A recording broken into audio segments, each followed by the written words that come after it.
How's it going, guys? Welcome to Petro Media. This is Terrence Anderson, and I am home with my twins. And I wanted to address a couple of things dealing with why I bought the MPC 1000 and when I already have the 5000. One of the main reasons I bought it was because of its versatility. I can actually take the 1000, work on a project here, and transfer the files to the 5000 to get it into the computer. Mainly because the 5000 is already connected to the mixing console in the office space. That's all set up to work with what's already there. Now on the 1000, what you can do is, let's say I'm gonna load a session, right? So I'm gonna go ahead and load it. And I'm gonna go down to the test folder because that's where it is when I was testing this idea out. And then what you need to do is load the project file. I'm going to zoom in so you can kind of see it. Hopefully you can see it a little bit better. It's called project. What you want to do is hit do it. So once it's finished loading all of this, which takes a while because it is an older machine, and I have it in my headphones, the session's ready. And then when I press play,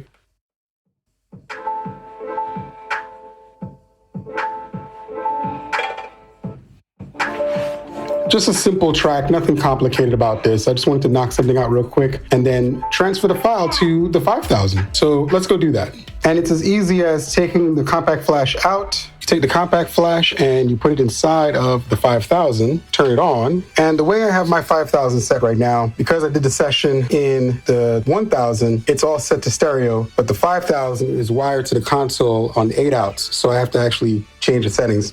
I'm not going to use all 8s. I'm just going to pick the first 2 so I can go to the channels over there. And then we can go from there once it's loaded. So we go to mode, we go to disk, we go down to compact flash. I was going to show you, there we go, compact flash. And then I go down to the one that says test. And then in test, I'm looking for that project file. There we go, that one. I'm going to hit do it. And it puts up the little lady saying, are you sure you want to do this? Yes, I do. Then it loads everything. Okay, so now it's done, and we go back to the main screen, and I press play, and it's playing, but we're not hearing it. Why are we not hearing it?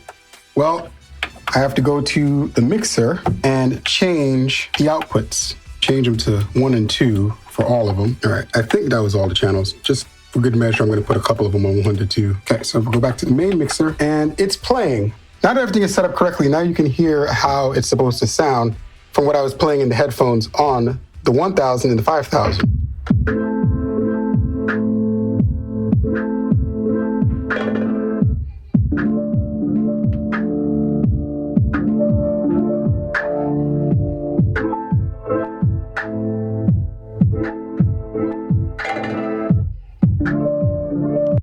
This is a cool little feature because it allows you to be able to work on a session in the portable device and then transfer it to the larger device when you get back to the house or if you're in a different room in the house.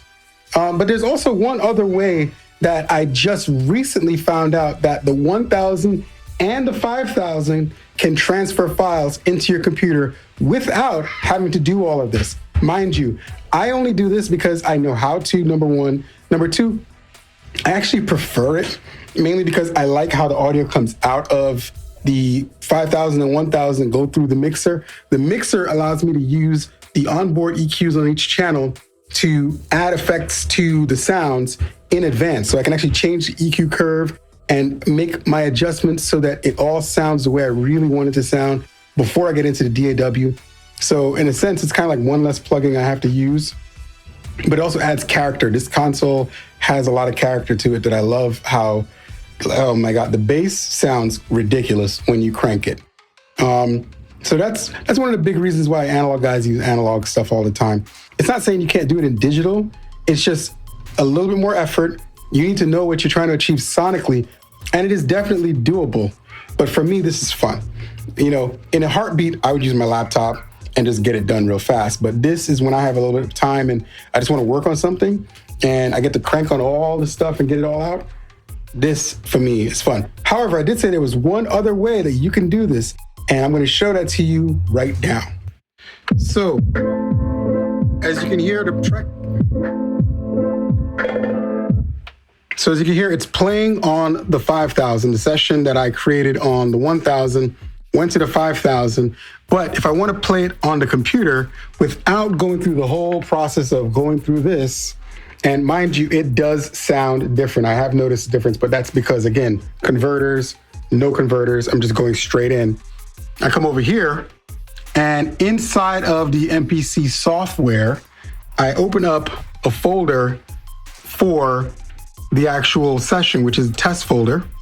I had two of them open because I was trying this out to make sure I got it right.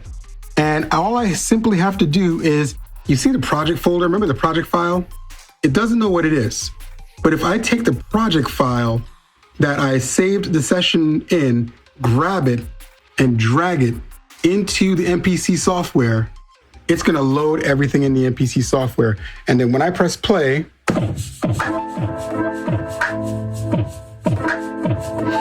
that's it playing off the laptop. And if you don't believe me,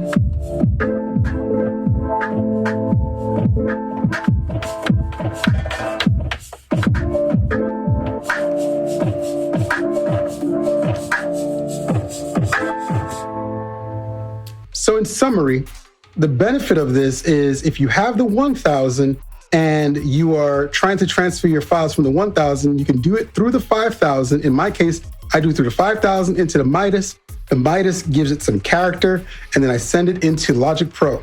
If that is not your preferred option, or you don't have one of these consoles, or you don't even have like extra inputs, because some people just don't have a lot of extra inputs, the other option is to use the software. And I'm really impressed that all you have to do is make sure you save the initial session on the 1000 or the 5000 as a .prg file, project file.